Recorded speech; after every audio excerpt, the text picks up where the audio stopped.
nurkaa utaalee jira akkamitti utaalee akka carraa ta'ee beeksisni nu Idrisii irratti goone suni Idrisiin uummanni Oromoo qaxaqqaxee doomsee mucaa geessee sagalche sadarkaa sadaffaa akka Afrikaa geessanii akka Afrikaatti sadaffaa akka asliin ba'u godhame lafa kaame gaafsan sana booda warri tiktookii nama jabaa akkanaan barbaanna jetteeyyi nama jabaa tokko walitti fiddee dhageessanii sanuma keessa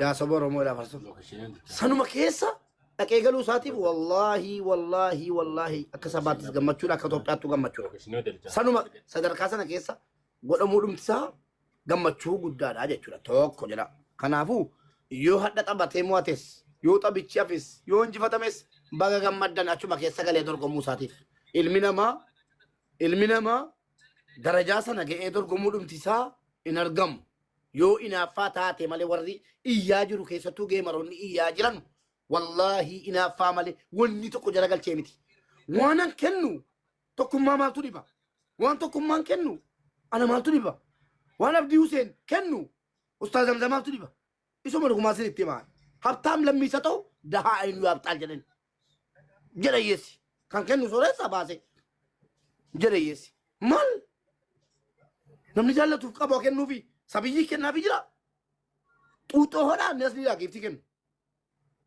tokko isa kana inaaffaa malee warri waa'ee asli dubbataa jiran warra anarraa ofirraa dhadhahee fixee jennanarraa bu'anii isatti darban inni deebii guyyaa tokkootiin garuu piliis nama narrabsin jennee qabnee taa'aa jirra wallaahi laazim anammaa asli wanta isa gostu diqqoo arrabatte akka hin deebine ciniinnadhu jedhaanii jira na taajjaba wallaahi laazim asli yoo duute du'i malee yoo namni si arrabse narrabsin jedhaanii jira gorsa obboleessaati kana booddee yuuni nama arrabsinaan jalqabaa naa wallaba isuma dhugumaachuudha tokko jedha kanatti galchuu maraataa hartu sin malee akka inni eegii keessa micciiru beektu jecha tokkoon hunda keessa walitti qabee akka inni boolle tokko iyyitanu beektu sunni waa dubbate kana immoo eegaa jirran dubbatin jennee isa kana gamanuu waan sitti himnerra tokko inaaftota wallaahi warri gadi ba'ee waa'ee aslii yaa jiru inaaftota malee waa gochuus hin dandeessanu waa gootaniis hin beektan liqimsaanuu sinii dabale anas likkii sinitti himu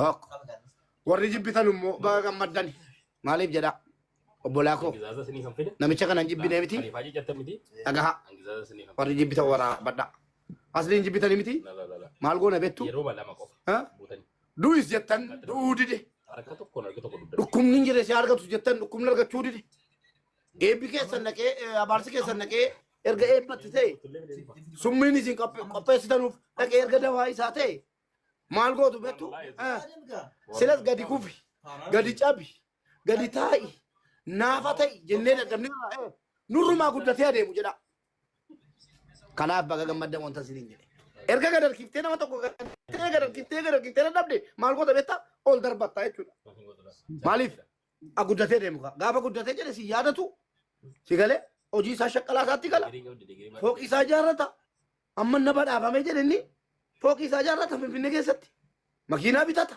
waa hunda godhata arrabarraa bilisa si galee tiktaakii keerraa bilisa dubbi ziyaaraadhaaf finyoodhaan zayyarta jechuudha finyoodhaan asliin argaa daraa jettee dhabda dhageesse kanaafuu warri jibbitan inumaayyuu leenca qopheessaa warri jibbitan maaliif beektu sooromee nurraa deemu sooressatan ofii illaa kanan sooressatan namichi makiinaa moodeelii kootii babbareedaa shamizii manatsarii doolaaraa manaamin bakka akutu yoo sinii ta'e dawaan keessan kana warri jibbitan warri jaallattanis dawaan keessan kana jannannis kuno jahannamnis kuno jedha rabbi yoo feete ta'abdee jannata yoo feete dhumateera fixeera gara gootiin galatooma ulfaadhaa amma walakkaa isaatii booddee asliin laayivii seenaa achitti wal argina shi hundi keessan meeqatti sila walakkaa isaatii meeqa booda geemichi waan kun sila walakkaa isaatii booda mal ammuma jammaruu deemtanii sila mube guyyaadhaa sila yaa rabbi asliin injifachiisi yaa rabbi asliin injifachiisi yaa rabbi asliin injifachiisi ni injifatas immoo inshaallah wallahi nu bitte yarattiin kun baga isinuu qabaanne dhugaa rabbi sila afarsa waa tokkotu jira Asaamu Baarik irratti Bagana gaan dhufte waan jedhaa booda dubbatta. Haasaa Mubaarak irratti. Amma san dabaleen jedhaa yoo aga fedhe asii arrabsine kaan akka kiyyatti. Yoo giiftii irraa kutuu hin dandeenye waliin nu amanuu qabnu. Namni giiftii dhowwachiisuu hin dandeenye. Inuma fudhata bara. Inuma kennamaaf. Amma fedhe anu arrabsaanuma naqee jala taa'an amma jechuudha. Utuma hin jibbi akka fakkeenyaaf akka dhuunfaa kiyyaatti. Utuun arrabsu naqee jala taa'ee baay'ina namaa dabalachi taa'e. Oke, asirra fakkeenya wayii sii kaasa laale. Gaafa tokko beektaa dhiyeenya kana gaafa amma yeroo hedduu Mubaarakii irratti mallaqa nyaate dhabee irratti duulamaa miti. Gaafa amma dhiyeenya waa'ee haadhaatee na ta'amrii taate rabbi itti araaramu Mubaarak nyaate. Gaafa san bar akira dubbii maalittiin kolfe beektaa maalittiin jalaa hafe beektaa jara kana. Gaafa Mubaarak waa'ee haadhaatee na amrii taate mallaqa nyaate dhabsan wanni hundi naar karaa maal gootanii jedhee taa Mubaarak dhufee manuma kee kanatti fu'aadoo seenee kalaas jalaa hafaa dalagamee wanni godhamu hin jiru. Isa haa dalagatu jedhee bakka dhugaadha maaliif jennaan boottus loltus arrabsitus wanni gootu hin jirtu abbaan isaa kennuu barbaade nima kenna si galee abbaan namaa kennuu barbaade nima kenna maaltu darbeen warra modee taraatti baase abbaan nuti amma fakkeenyaaf nuti amma fakkeenyaaf Mubaarak naguma miti garuu laa ofii beekne laali wanni takkittiin maaltu jira beektaa wanni dhugaadha amma yeroo ammaa kana Oromoo dibamtee yoo talgaarra ciifte ayi rabbi isaa fayyisu itti malee homaa siin gootu sii galee yoo oduma fayyaa qabdu waan akkasiittu dhalatee waan akkanaattu dhalatee waan akkasiittu asiin bu'ee jettee yoo irraan fuudhin Oromoon dibamtee yennaa yookaan miskiina taatee yennaan siin agartu sii galee waan amma doktora irra dhufe kana nuti iyyuu baannus guyyaan isaa nima taphatama jechuun sii galee nima taphatama. Wanni bilaa amma afarsu maani beekta. Anaafsi maaltu bilaashatti nama waliin nu buusere. Asii arrabsine. Amma warra kaayiroo kana mee dhagayi waasitti man. Warra kaayiroo numa hin dandeessu wala Mubaarak wala Asli. Mubaarak amma akka waa wayiinsi tuqu. Nan shakka yeroo hin dandeessu bakka Mubaaraktu kana godhe waati jettee waan itti waa tuqu qaba sii galee warri kun. Warri kaayiroo keessa jiru warra waa wayii awwaallatanii deeman wayiiti.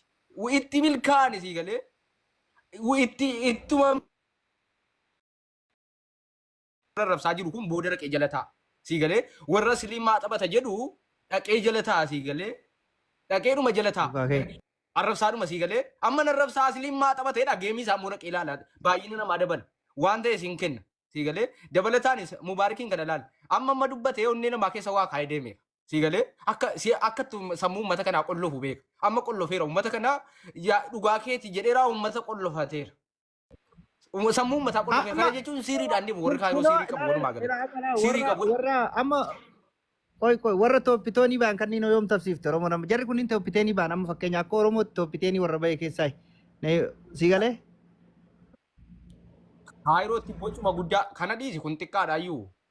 Waan boca biraayyuu bocanii fida isi shawwaduu danda'u siin jedhee bara ofii isaaniitii kallaqanii fidanii warri kaayiroo